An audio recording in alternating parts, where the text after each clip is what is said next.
Paris, nous sommes samedi matin. Il est un peu plus de 5 heures. Les bars de nuit sont en train de fermer. Et pour rentrer chez eux, beaucoup de fêtards profitent du métro qui vient tout juste d'ouvrir ses portes.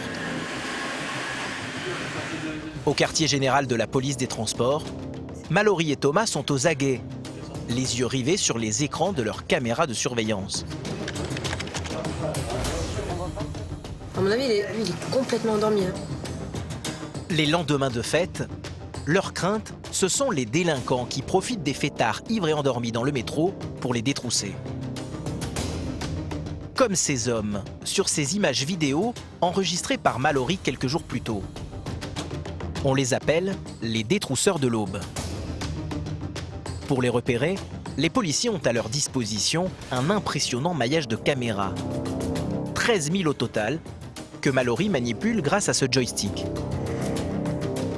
Par habitude, on regarde à peu près souvent les mêmes lignes. On fait tous les quais. Parce que souvent, les voleurs, ils se mettent à côté, ils vérifient qu'il n'y a personne aux alentours, ils se mettent assis à côté de lui. Enfin, ils voient si le mec se réveille ou pas. En quelques clics, la policière peut voir en temps réel ce qui se passe dans l'ensemble du réseau souterrain. Ah, c'est quoi ça? Ouais, vas-y. Et justement, à la station Grand Boulevard, à 2 km de la place de la République, au cœur de Paris, un octambule éméché, avachi sur un siège, inquiète Mallory. Tout près de lui, cet homme qui se rapproche l'observe avec insistance. Peut-être l'un de ses voleurs. Ouais, donc le mec, en fait, il a une capuche et il est tout en sombre. Ah, je crois qu'il a levé la tête, le dormeur.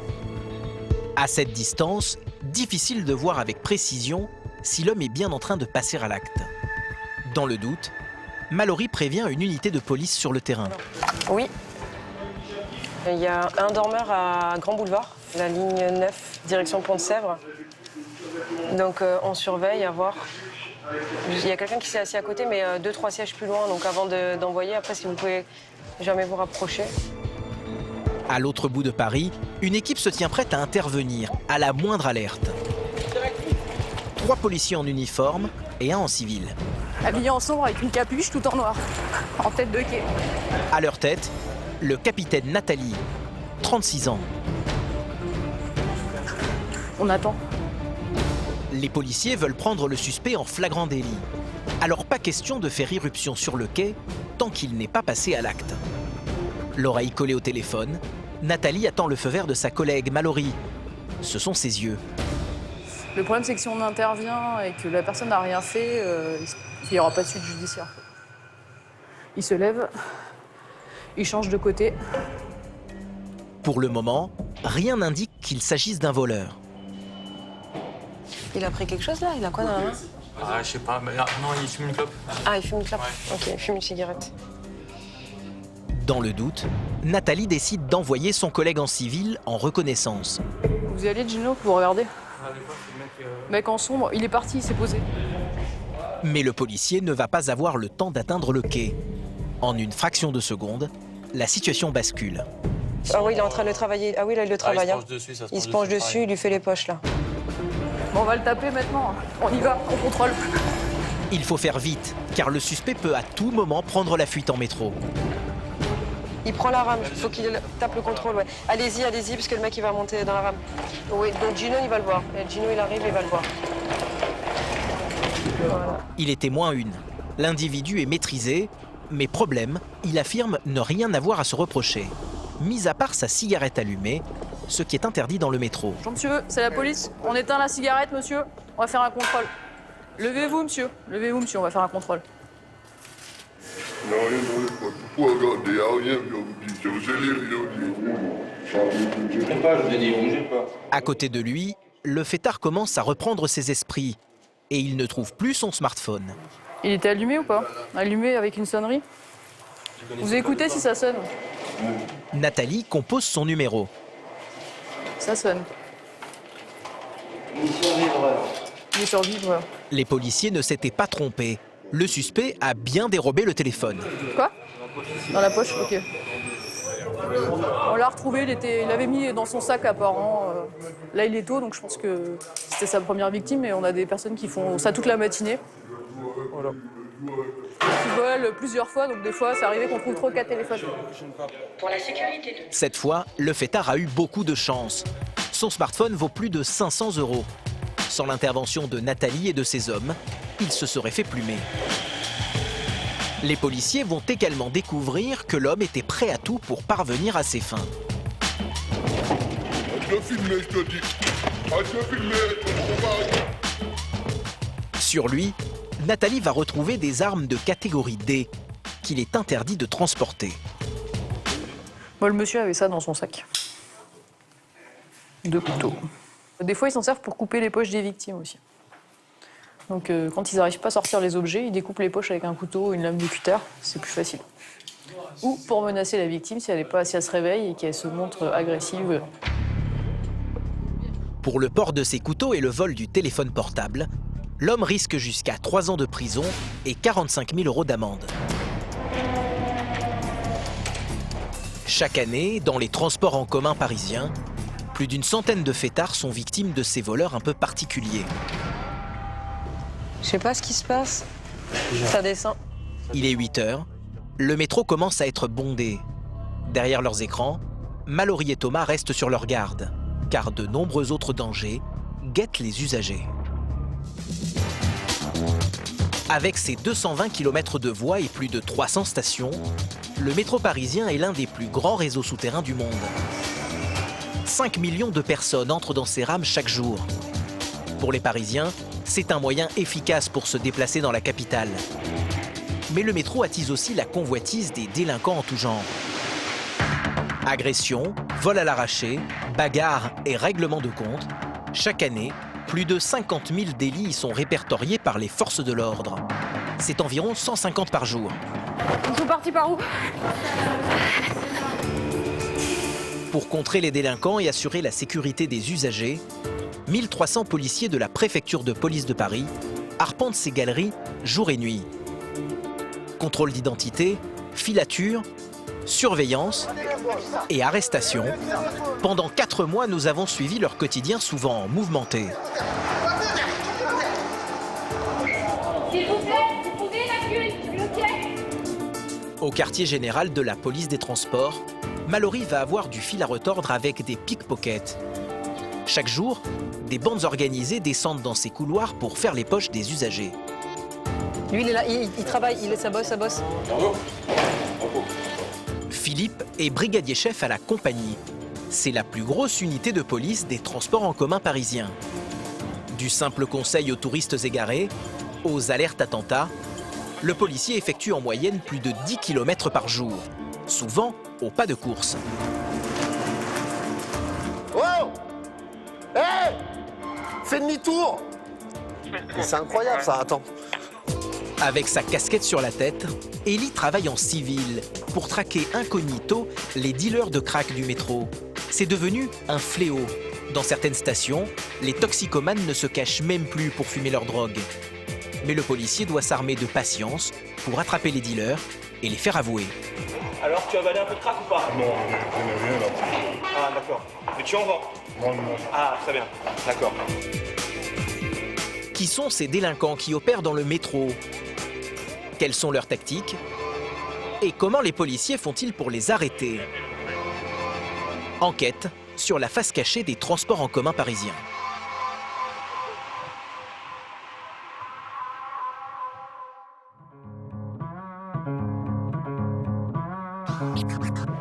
Au quartier général de la police des transports, Mallory et Thomas continuent leur surveillance. Les 2 policiers observent avec attention un groupe de pickpockets qu'ils connaissent bien. Eh, c'est ceux d'hier? Ouais, c'est ce que je veux dire. C'est le groupe d'hier? Avec le tout petit? Ah, ça bouge, hein. Ils viennent du faire signe, ça bouge là-bas. Ils viennent faire signe 3, ça Ouais, bouge. ouais, ils sont là. Ça travaille, c'est en train de travailler là. Ça bosse un vieux cheveux gris, manteau noir dans le méca. Hop, ça abandonne. 7 jeunes hommes bien connus des services de police.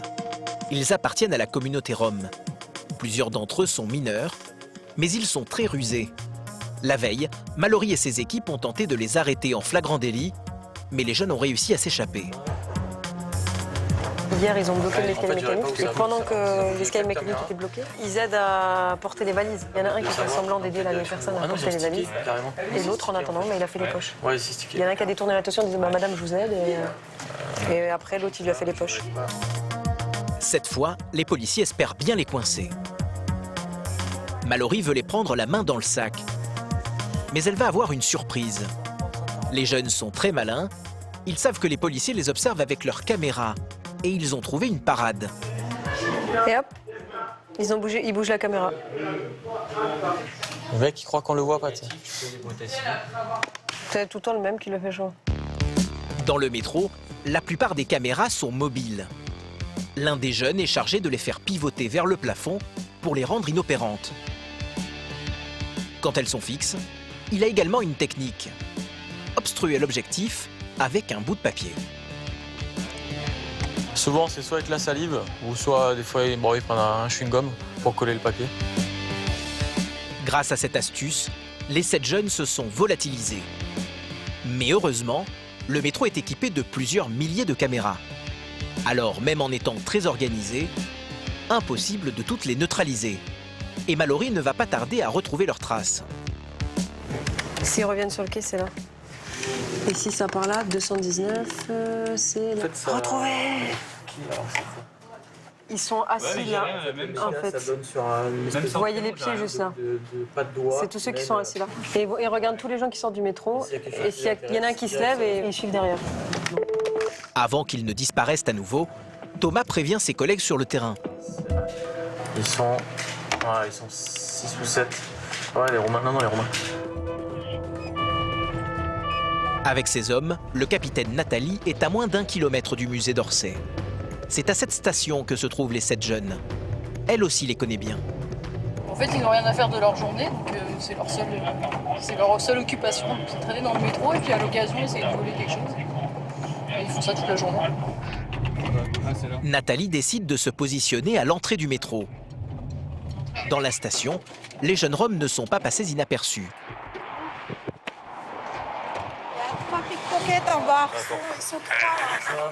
Ils savent qu'il y a beaucoup de passages de touristes. Donc là, je pense qu'ils ont décidé d'essayer de voler des touristes qui ont souvent beaucoup d'argent sur eux. Les 7 jeunes ont chacun des tactiques bien rodées pour exécuter leurs méfaits en toute discrétion. L'un d'entre eux porte une écharpe très longue qui lui permet de dissimuler ses mains et ses gestes lorsqu'il fouille le sac d'un usager. Ils arrivent là, ils sont là. C'est quoi ça? Regarde, il y va. Il est derrière la gonzesse, regarde. Ah oui, mais ça, c'est quoi? C'est un des mecs du tas, hop, il fait demi-tour. Là, il revient, il repart. Mallory observe attentivement ses moindres mouvements. Et son instinct de policière va payer. Non, ça continue. Ça grille. Vu comment il a ouvert le Il sac. est là. Ah oui, je pense que c'est pris. Hein. On va regarder si le mec, il a le... Attends, vas-y, je suis la victime là-haut. Ah, faut aller péter le contrôle, là. Là, ouais, au moins aller voir la victime parce que le sac, il est tout complètement ouvert. Sur le terrain, Nathalie et ses hommes se lancent aussitôt à la poursuite du jeune pickpocket à l'écharpe. Ils sont où? Ouais, on y va, mais ils sont où? Dans les couloirs du métro, c'est la course. Les policiers attrapent tout d'abord 3 suspects, dont un avec une écharpe. Ouais, c'est bon. Mets tes mains. Et ces 2 jeunes filles qui semblent être leurs complices. Mais dans la précipitation, ils ont commis une erreur. Ils se sont trompés de cible. Le jeune homme à l'écharpe qu'ils ont interpellé n'est pas le pickpocket que Mallory piste depuis plus d'une demi-heure. Derrière ces écrans, la policière est dans tous ses états. Ils sont là, il y a les 2 là. Dino, il a pas pris les bons, hein, celui avec les casquettes. Oui, il a pris... Regarde, il est encore là. Il est encore là, c'est parfait. Pas le bon. Ouais. Elle est 3, hein. Une mauvaise appréciation qui risque de réduire les efforts des policiers à néant. Nathalie et ses hommes se lancent aussitôt à la poursuite du bon jeune homme à l'écharpe. Alors que la policière est sur le point de l'attraper, il prend la fuite. Putain, ça cavale. Il est là. Dans la station de métro, c'est un peu la pagaille. Ça repasse vers la salle d'échange. Et dans ce labyrinthe, pas facile de s'y retrouver. Vous avez vu? Ils se dirigent vers la sortie 5, 6, 7. Ils sont partis par où? « 10 minutes de course folle, en vain. Nathalie et ses hommes jettent l'éponge. Ils se sont fait berner. Le jeune pickpocket à l'écharpe a réussi à s'enfuir et ses 6 complices n'ont pas d'objets volés sur eux. Et dans sa sacoche, là, c'est vide de chez vide. Ça éclate en fait en plusieurs bouts. Et ensuite, il faut faire un choix. Donc on fait après sur l'instant, sur le moment en fait. Ça décide sur l'instant T. Sorti là-bas. Les jeunes repartent libres, mais la poursuite aura au moins permis d'éviter le vol, même si les policiers sont un peu déçus. C'est comme ça fait partie du travail. Après, la victime, a priori, s'est rien fait voler. Donc, on est intervenu, on va dire, avant, à temps. Maintenant, c'est vrai que c'est dommage de les laisser repartir parce que je pense qu'on les retrouvera plus tard. C'est pas grave, ce sera pour une autre fois. Chaque année, plus de 20 000 vols sont recensés dans les transports franciliens. Très souvent, avec violence. Dans la majorité des cas, les objets dérobés sont des téléphones portables. Et pour arrêter ces voleurs sans scrupules, les policiers doivent multiplier les astuces et les ruses.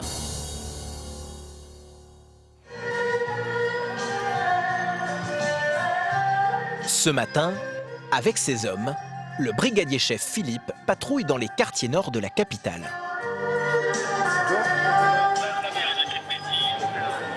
Le policier vient tout juste de commencer son service et il y a déjà un problème. Sur les quais, devant lui, un attroupement anormal au bord de la voie. Attends, il y a un truc là, je sais pas quoi. Attends. Attends. Eh, vous approchez pas là, reculez. Qu'est-ce qui se passe? En fait, le portable est tombé. Ok, on va faire le nécessaire. Hein? Le smartphone est coincé entre les rails et sa propriétaire est un peu paniquée. Dans son téléphone, ses contacts et toutes ses photos. Elle veut à tout prix les récupérer. Alors avant que quelqu'un ne descende sur les voies pour lui venir en aide, au risque d'être percuté par une rame de métro, le policier décide de prendre les choses en main. Mais si ça arrive à nouveau, allez surtout pas descendre pour récupérer le téléphone. Si on peut trouver des solutions aux problèmes des usagers, on le fait. Bon, ça arrive régulièrement. Donc, par contre, évidemment, on ne va pas descendre sur les voies et aller chercher le téléphone. Les rails sont électrifiés, alors Philippe a demandé l'aide d'un agent de la RATP, l'entreprise publique qui gère le métro parisien. Ouais, là, faut y aller à tâtons, là, faut le faire pivoter. C'est comme Docteur Maboul. Avec une perche télescopique, l'affaire est vite réglée. Voilà. Super, merci. Il n'est pas cassé. Merci d'avoir attendu avec moi. Merci De rien. De rien. Bonne journée, au revoir. Même si ce genre d'incident est de plus en plus fréquent, pour le brigadier-chef, c'est une broutille. Philippe travaille dans ses sous-sols loin de la lumière du jour depuis près de 20 ans. Et les affaires qu'il traite sont généralement plus musclées. C'est d'ailleurs pour l'adrénaline qu'il a choisi d'exercer dans le métro. C'est clair qu'on est à la lumière artificielle, on n'est pas au soleil, mais bon, ça va, on fait avec. Hein. Je pense qu'il y a pire dans la vie, hein, donc ça va, il n'y a pas de souci. Aujourd'hui, le policier ne va pas avoir le temps de dire ouf. C'est au bout là-bas. Quelques minutes plus tard, une autre scène attire son attention. Un groupe d'individus au comportement suspect. Reste là. Philippe décide de les contrôler. Et le policier va faire une découverte surprenante. Quoi ça? T'as acheté ça où? Au Hall. Le ticket de caisse, il est où? Il n'y a pas d'aiguille. Toi, t'as tapé des trucs partout. Allez, arrête ton cinéma. Bon, ça vient d'où ça? Ça commence à me saouler. J'achète moi pour revendre. Alors, sors-moi un ticket de caisse. Non, c'est les machines au marché. Les choses au marché. Ah, arrête ton cinéma là. Des vêtements et des colliers de marque. Un sac à 95 € avec l'étiquette encore attachée. Tiens. Oh, mais il s'emmerde pas. Et plus inattendu, Hein? Quand même. un grand cru à 120 € la bouteille. Au total, plus de 600 € de marchandises. Aucun doute pour le policier, il s'agit d'une affaire de vol. Donc ça, c'est du vol État, là. Et puis comme ça, il revend les trucs un peu moins cher et puis il s'achète sa dose. Philippe n'est pas encore au bout de ses surprises. Dans les poches de l'un des hommes, un chéquier qui ne semble pas lui appartenir. Vous me dites que c'est votre femme et après vous me dites que c'est une dame. C'est une meuf que j'ai connue en Son soirée. chéquier comme ça. Vous l'avez connue en soirée, vous a laissé son chéquier. Moi, je trouvais cette meuf-là à assembler les chèques. Il n'y a même pas un chèque de Vous avez donné son chéquier à cette fin, quoi. Non, il était sur le banc. Vous Calmez-vous là. La meuf, elle était complètement dans le coma. Ouais. Ah, Elle a volé. bah elle vous l'a pas donné puisqu'elle était dans le coma. Non, elle était sur le banc. Elle était Oui, sur le banc et tout. elle était en train de dormir. Oui. pouvez pas révéler Après- que tu reprends ton chéquier, par exemple. Non, moi, c'est moi qui ai pris ses affaires. Voilà. Et vous êtes parti avec ses affaires. Non, avec ça. Oui, juste avec ça. L'homme est certainement un détrousseur de l'aube. Au téléphone avec ses services, Philippe vérifie si le chéquier a été déclaré volé. Ok, ça marche. Ok, ça roule. Bon, bah écoute, on procède à l'interpellation de l'individu. Je passe ça sur les ondes. Ok? Ça roule. Ciao. Son intuition était bonne. Qu'est-ce que j'ai fait? Bah écoutez, c'est étonnant, monsieur, parce que le chéquier ressort signalé volé. Mais j'ai pas volé, j'ai rien volé. Ben, faudra vous expliquer. Mais j'ai rien volé. Direction le poste de police. Pour ces délits, les suspects encourent 3 ans de prison. Une affaire classique pour Philippe. Ces hommes, le policier les croise souvent. Ce sont des toxicomanes. Ils volent pour se payer leur drogue et passent la majeure partie de leur temps dans le métro. Tiens, regarde. On va voir l'autre dégueulasse, là. Une présence qui exaspère les usagers. C'est quoi, ça, là? Il y a des prisonniers juste en haut. Prends tes affaires et tu t'en vas. C'est un problème qui est difficile à traiter, surtout que quand ils sont interpellés en possession de produits stupéfiants et qu'ils passent en jugement, ils sont condamnés à des obligations de traitement. Et puis c'est un peu comme les alcooliques, hein, et les mecs qui replongent et puis ils reviennent, et ainsi de suite. Dans certaines stations du métro parisien, c'est devenu un spectacle sordide et presque quotidien pour les usagers. Difficile de ne pas les remarquer quand ils fument leur pipe. Les toxicomanes seraient plusieurs centaines. Leur drogue, du crack, un puissant dérivé de la cocaïne, censé provoquer quelques minutes d'extase, avant une longue descente aux enfers. Totalement dépendants, la plupart des consommateurs sont SDF. C'est le cas de Jonathan, 30 ans. À peine réveillé, son obsession, fumer sa dose.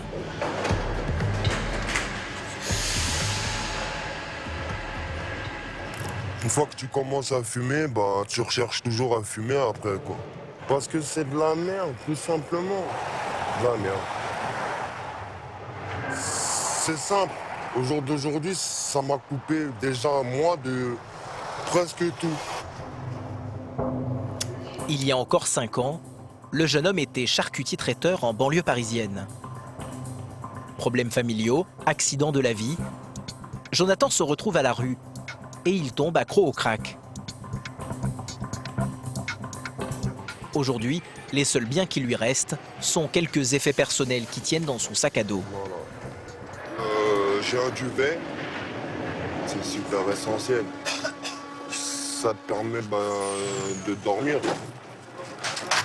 Là, c'est ma nourriture. Un livre de jeu que je viens de trouver, justement, j'en ai un. Et un critérium que j'ai acheté. Voilà. Pour se payer sa drogue quotidienne, Jonathan est obligé de faire la manche. Salut, au revoir. C'est mon jour. Excusez-moi, je vous ai dérangé dans la lecture. Salut. Et dès qu'il a amassé une quinzaine d'euros, le prix d'une dose, il part à la rencontre des dealers. Pour les trouver, pas besoin d'aller très loin. Les trafiquants vendent directement dans le métro.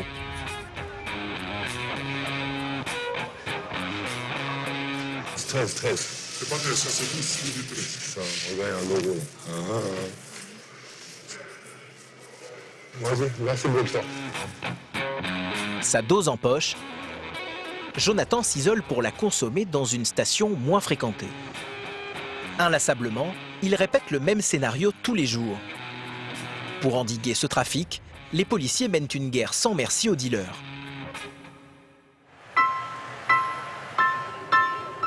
Gare Saint-Lazare, sur les quais, ce jeune homme bien baraqué qui sifflote s'appelle Eli. Il fait partie de la Blast, la brigade anti-criminalité du métro. Depuis quelques mois, cette unité a pour mission principale d'arrêter les dealers qui traînent dans les couloirs. Pour pouvoir continuer à travailler incognito, Eli préfère témoigner à visage masqué. Chaque jour, il arpente les galeries du métro en civil pour surprendre les trafiquants en flagrant délit et pour les repérer, il a l'œil. Ça fait 1, 2, 3, 4, 5, 6, 7, 8, 9, 10, 11, 12, 13 là, 14 sur le côté là. Les petits emballages que tu vas trouver là, en fait c'est le conditionnement caractéristique du crack. Les mecs ils mettent le caillou à l'intérieur, ils le replient sur lui-même comme une petite bonbonne. Et donc dès que tu envoies du plastique comme ça, un petit peu éclaté, comme ça peut être le cas partout, c'est signe que tu as un toxico qui est venu consommer ce qu'il vient d'acheter, quoi. Ça nous permet de savoir que le lieu dans lequel on est, c'est un lieu qui est fréquenté par des toxicomanes pour consommer la matière stupéfiante et que c'est potentiellement un lieu de deal. Parce que les gens ils sont dans une addiction qui est telle que très souvent ils vont pas aller très loin pour consommer ce qu'ils viennent d'acheter. Eli est parisien d'origine. En quelques années, il a vu le trafic se propager. Certaines stations sont aujourd'hui de véritables supermarchés du crack.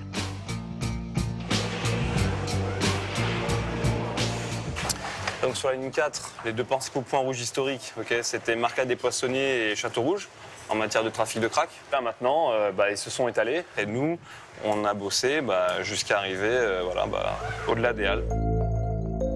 Deux lignes sont particulièrement impactées, la 12 en vert et la 4 en rose. Elles traversent toutes les deux Paris, du nord au sud, et aujourd'hui, même les quartiers chics de la capitale sont touchés par le phénomène. Mais cet après-midi, avec ses collègues, Eli a repéré un vendeur du côté de Strasbourg-Saint-Denis, dans le centre de Paris. La filature dure depuis 1 heure déjà. En doudoune noire, Eli ne lâche pas son suspect du regard. Il attend le flagrant délit. Et la transaction ne va pas tarder. Ok, c'est en train de se faire. C'est bon. Tu vas voir, il est en station, il va sortir, il est là. La course-poursuite s'engage au milieu des usagers. Et les policiers sont obligés de se séparer. Eli court après le dealer, tandis que ses collègues s'occupent des acheteurs. Ce sont ces deux hommes au sol. Dans leur poche, l'objet du délit. 1 demi-gramme de crack. On les a vus, ils sont mis juste là en fait. À la sortie du métro, Eli a lui aussi réussi à attraper le dealer. Il tentait de s'enfuir. C'est bon, c'est positif. Rien de dangereux sur toi? Mais le policier va avoir une petite déception. Dans ses poches, pas de marchandises. L'homme a peut-être réussi à s'en débarrasser. Alors avant de l'emmener au poste, Eli décide de l'interroger. Sa crainte, qu'il ait avalé le crack pour le faire disparaître. Une technique dangereuse, couramment utilisée par les dealers pour éviter de se faire prendre. Ils transportent la drogue enveloppée dans un film plastique, dans leur bouche, et en cas de problème, ils l'ingèrent. Moi, ce que je pense, c'est que tu as avalé le crack. Et c'est juste que je veux être sûr que tu ne fasses pas un petit malaise. Non, Comment? C'est pour toi, moi je m'en fiche. Hein. non, mais c'est pas. Si tu as envie de faire un malaise de garde à vue, c'est sur tes déclarations. Hein. Alors, Oui. Alors, tu as avalé un peu de crack ou pas? Non, il n'y en a rien là. Ah, d'accord. Mais tu en vends? Non, non. Ah, très bien. D'accord. Et tu fais quoi dans la vie? Quoi? Tu fais quoi dans la vie? Moi, je vends des sacs. Tu vends des sacs et tout à fait. Des sacs et des tours Eiffel. C'est parfait. Pour le moment, l'homme nie tout en bloc. Au commissariat, les policiers vont tout de même retrouver sur lui plus de 200 € en petite monnaie et en tickets restaurant. Un butin caractéristique du commerce du crack. La plupart des gens qui sont consommateurs de crack dans les transports en commun sont SDF. Leur première source de revenus, ça va être de faire la manche. Donc forcément, lorsqu'ils font la manche, ils vont récupérer des pièces de monnaie, de la petite monnaie, et ils vont l'accumuler jusqu'à obtenir l'argent nécessaire pour acheter ce dont ils ont besoin, en l'espèce un caillou de crack. En général, le caillou s'est vendu autour de 15 €. C'est rarement plus que ça. C'est aussi la raison pour laquelle vous allez aussi retrouver parfois des tickets resto, parce que vous avez certaines personnes qui vont donner un ticket resto pour leur permettre de s'acheter un repas. Et ces tickets restaurants-là, ils vont s'en servir aussi pour s'acheter le caillou. Pour trafic de produits stupéfiants, l'individu risque jusqu'à 10 ans de prison. Le consommateur, lui, sera relâché le lendemain avec une obligation, suivre un traitement, une mesure prévue par la loi française pour éviter l'emprisonnement. En moyenne, les policiers de la BAC du métro arrêtent une quinzaine de dealers par mois. On n'est pas encore rentré. Mais la lutte contre ces trafiquants est une guerre de longue haleine. Elie et ses collègues ont d'ailleurs déjà repéré un autre gros dealer qui sévit quelques stations plus loin. Écoute-moi bien. Il y a un mec qui sort de la station, il a les cheveux longs, d'accord, il a des sacs à dos, on dirait un rocker, il a une trentaine d'années. Trottoir de gauche, direction est. Les policiers ont trouvé une cache insolite pour observer le dealer en toute discrétion. C'est une nouvelle affaire qui démarre. Des heures de planque pour le prendre la main dans le sac. Au quartier général de la police des réseaux ferrés, à la gare de Lyon, les hommes de l'unité d'appui des réseaux se préparent à partir en mission. Cette brigade est spécialisée dans la lutte contre les délits crapuleux. Et c'est principalement au nord de Paris qu'elle intervient. À Saint-Denis notamment, une zone particulièrement touchée par les vols. Réellement, la partie la plus impactée débute de la gare de Saint-Denis jusqu'à Hôpital de la Fontaine, Grand Max. C'est à peu près ça. Le secteur le plus impacté, c'est gare de Saint-Denis, marché de Saint-Denis. Là, vraiment, on y est. Du vol à rage, du vol violence, du vol en réunion ou du vol tiré. C'est OK pour tout le monde? OK. Eh bien, en piste, c'est parti. Pour se dissimuler parmi les usagers et attraper les délinquants qui opèrent souvent en bande organisée, les policiers de l'UAR travaillent en civil. En parc à Noir, Yann est le chef de groupe. Ce matin, avec ses hommes, il a prévu de patrouiller sur une ligne de tramway qui traverse la ville de Saint-Denis, d'est en ouest. De l'autre côté du périphérique parisien, la cité du 9-3 est mondialement connue pour son stade et plus tristement pour son taux de pauvreté et de criminalité parmi les plus élevés de France. Et les transports en commun ne sont pas épargnés. Ils sont même devenus le terrain de chasse préféré des délinquants. En 2016, plus de 3500 vols et agressions y ont été recensés. Alors, avec ses hommes, Yann est aux aguets. Il faut de la patience, de la curiosité. Parfois, quelque chose qui vous paraît anodin peut en amener sur un vol qui a lieu quelques minutes auparavant.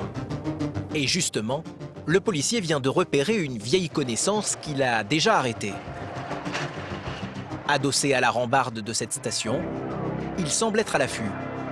Un collègue de Yann décide de le contrôler discrètement.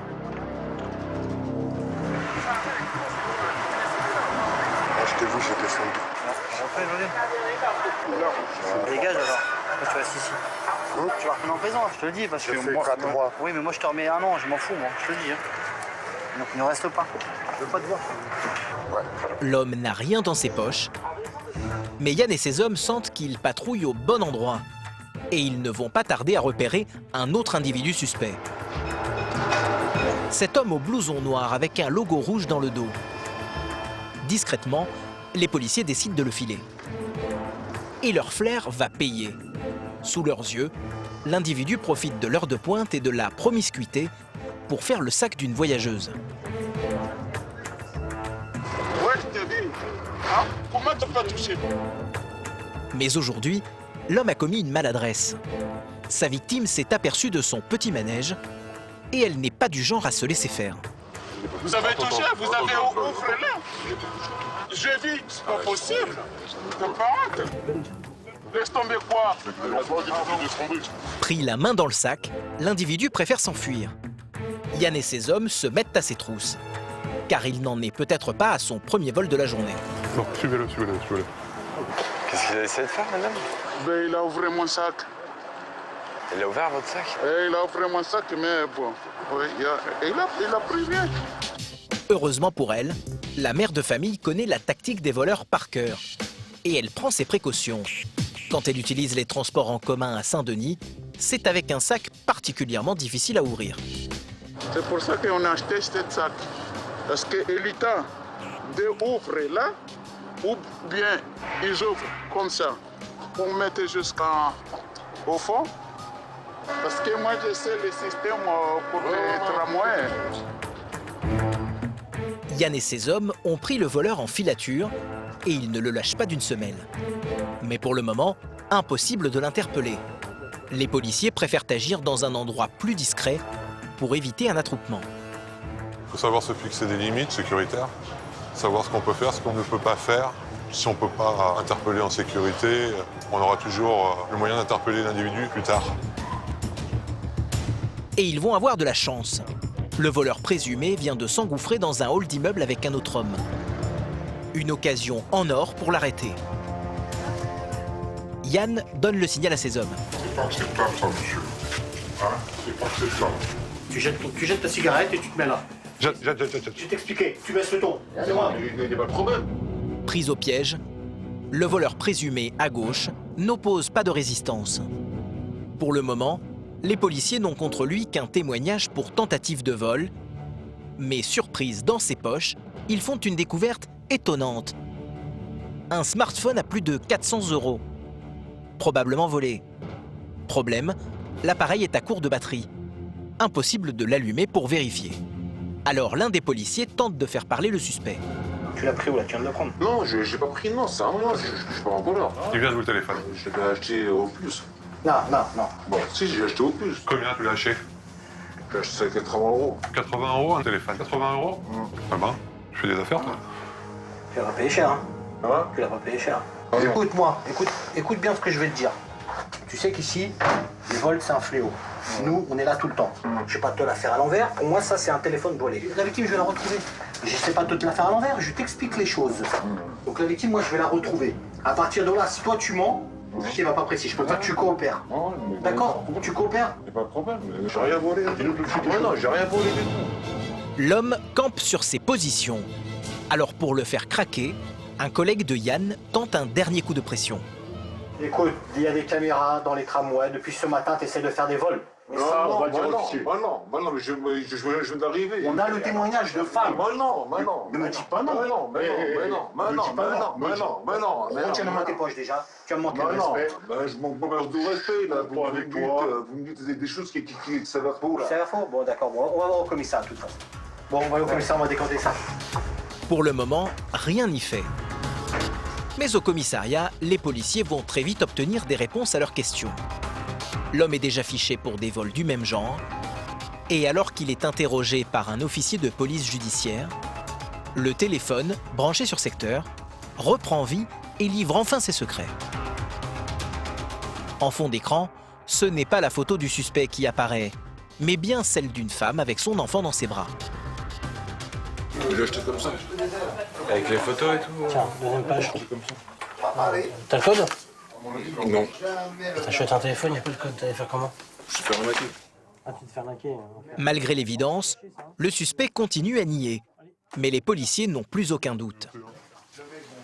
Poursuivi pour vol, l'homme risque jusqu'à 3 ans d'emprisonnement et 45 000 € d'amende. Pour Yann, c'est une affaire vite bouclée. En moyenne, le policier effectue une centaine d'arrestations par an dans le tramway. À peine 10% de l'ensemble des vols qui y sont recensés. Le tram, entre la station Gare de Saint-Denis et celle de l'UME 45 à Courneuve, c'est 1500 plaintes pour vol tir sur une année. Qui est énorme. Oui, c'est gigantesque. Depuis quelques années, la mission des policiers se complique encore. Car en plus des délinquants traditionnels, ils doivent tenir compte de la menace terroriste. C'est devenu une préoccupation majeure. À la gare de Lyon, au sein de la brigade des réseaux ferrés, c'est l'heure de l'appel. Et comme tous les matins, face à la menace terroriste, le mot d'ordre, c'est vigilance. Le brigadier chef Philippe vient de reprendre son service. Avant de partir en patrouille, il écoute avec attention les consignes de son supérieur. Bon, après, pour finir, je vous rappellerai qu'en ce moment, il y a pas mal de gens qui ne nous aiment pas plus que ça, donc soyez attentifs sur les ondes et réactifs comme vous l'aviez été déjà les précédentes fois. Herbo, bravo. À vos services. La vague d'attentats qui frappe la France ces dernières années est dans tous les esprits. Avec plus de 5 millions d'usagers par jour, le métro parisien est particulièrement exposé à cette nouvelle menace. Et les policiers sont en première ligne. C'est vrai que le transport en commun, et le passé nous l'a montré, a souvent été la cible d'actes de terrorisme. Donc oui, la tension est toute particulière dans le métro. C'est quelque chose qu'on redoute.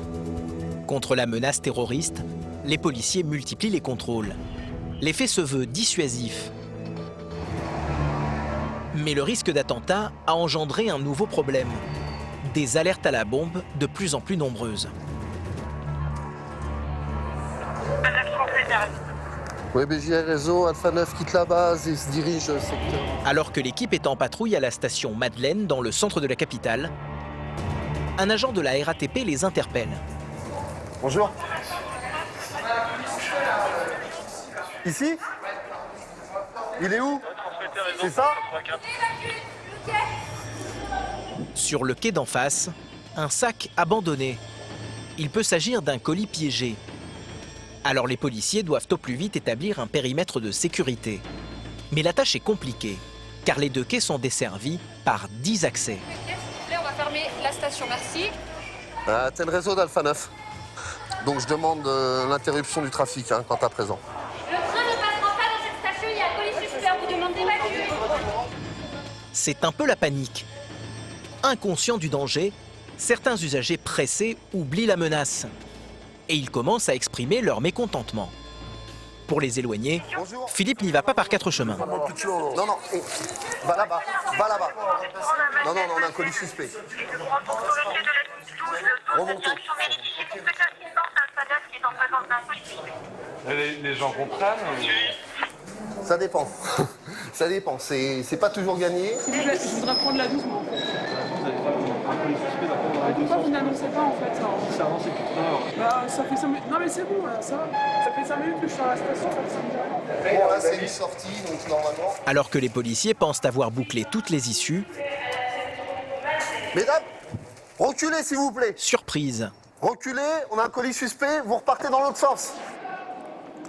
Allez de l'autre côté, parce qu'il y a encore des gens qui arrivent. Et faites gaffe, vous passez devant le bordel, là. Vous saviez par où ils arrivaient?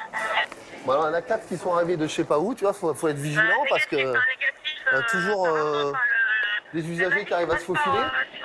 Monsieur, repartez là-bas, demi-tour. Wow. Hey, fais demi-tour. Évitez de passer devant le bordel, hein. C'est incroyable, ça, attends. En réalité, 2 accès ne sont pas encore bouclés. Philippe redoute le pire. Alors par mesure de sécurité, il ne quitte plus les quais des yeux. Je regarde si le colis est toujours là, on ne sait jamais. Qu'il n'y ait pas un petit malin qui soit venu le ramasser pendant qu'on surveille les gens, là. Parce que ça arrive de temps en temps. Ça peut être un usager qu'on n'ait pas vu arriver, et puis qui a absolument envie de prendre son métro. Et puis d'énervement, ils vont aller vous ramasser le colis suspect, hein. Ça peut arriver. Ouais. La situation est enfin sous contrôle. Les policiers doivent maintenant attendre l'arrivée d'une brigade de déminage. Et ils vont devoir être patients. Car au même moment, sur les ondes de leur radio, 2 autres colis suspects sont signalés dans la capitale. Donc ici, Madeleine, et on en a un national. Le troisième, je sais pas. Enfin, ça fait 3 colis suspects en même temps, ça commence à faire beaucoup. 3 en même temps, oui, c'est assez rare. Depuis les attentats du 13 novembre 2015, le nombre d'alertes aux colis piégés a plus que triplé dans le métro parisien. En moyenne, les policiers effectuent 15 interventions comme celle-ci tous les jours. Heureusement, la brigade de déminage ne découvrira pas de bombe. Il s'agira, une fois encore, d'une fausse alerte. Pour autant, pas question de prendre la menace à la légère, car le danger est réel. À quelques stations de métro de là, à la gare Saint-Lazare, Elie, le policier de la BAC du métro, est toujours en planque. Il surveille 2 gros dealers de crack. Ce sont ces 2 hommes de l'autre côté des voies. Putain, ils sont costauds les deux. Faudra péter les deux en même temps. Les deux blacks, là, faudra péter les deux en même temps. Elie attend le flagrant délit pour les arrêter. Mais les 2 dealers sont très méfiants. Les policiers doivent être extrêmement discrets. Les voleurs, les dealers et les toxicos, ils repèrent les flics. C'est pas plus compliqué que ça. On a plutôt intérêt à pas se montrer, à attendre que ce qu'on est en train de chercher se produise et à intervenir juste au dernier moment. Pour observer le trafic sans se faire repérer, Elie a trouvé la planque idéale. Une partie du métro interdite au public. Ça, c'est une petite station désaffectée de la RATP, comme il y en a plein. Il y a plein de galeries, de tunnels qui étaient utilisés avant et qui ne le sont plus. Alors, soit c'est transformé en locaux techniques, soit c'est à laisser un peu à l'abandon, comme c'est le cas ici. Mais potentiellement, pour nous, c'est des bons outils de travail. Sur le quai, habillé en civil, David, le collègue d'Elie, s'est mêlé aux usagers. Il attend le signal pour intervenir. Donc je te redonne encore le signal, mon David, ok, pour qu'on soit tous bien d'accord. Les 2 mecs, 1m85, 90 kg. Ce matin, la chance va sourire aux policiers. C'est en train de se faire. Attends. C'est bon, il a pris la thune, De loin, Elie pense avoir vu un consommateur acheter une dose. Cet homme, avec ses 2 sacs. Écoute-moi bien. Il y a un mec qui sort de la station, d'accord? Il a des sacs à dos, on dirait un rocker, il a une 30aine d'années. C'est le signal que les collègues d'Elie attendaient. À la sortie du métro, l'individu est appréhendé. Et sur lui, la preuve pour incriminer les 2 dealers. Cette dose de crack. Dans les sous-sols, Elie et ses hommes doivent maintenant les interpeller sans tarder. Positif, ok. Allez, go, David, on y va, il est parti. Les 2 suspects sont postés près d'une sortie, prêts à s'enfuir. Pour ne pas éveiller de soupçons et ne pas créer de mouvement de panique dans la station, Elie et ses collègues s'avancent vers eux, l'air de rien. Au dernier moment, les hommes de la BAC du métro se jettent sur eux.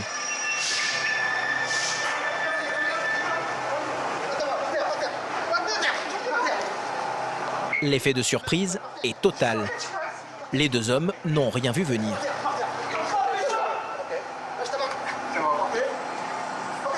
Elie craint qu'ils essaient de se débarrasser de leurs marchandises. La plupart des dealers cachent leur crack dans leur bouche. Alors le policier fait pression sur le cou et la mâchoire de l'individu qu'il vient d'attraper.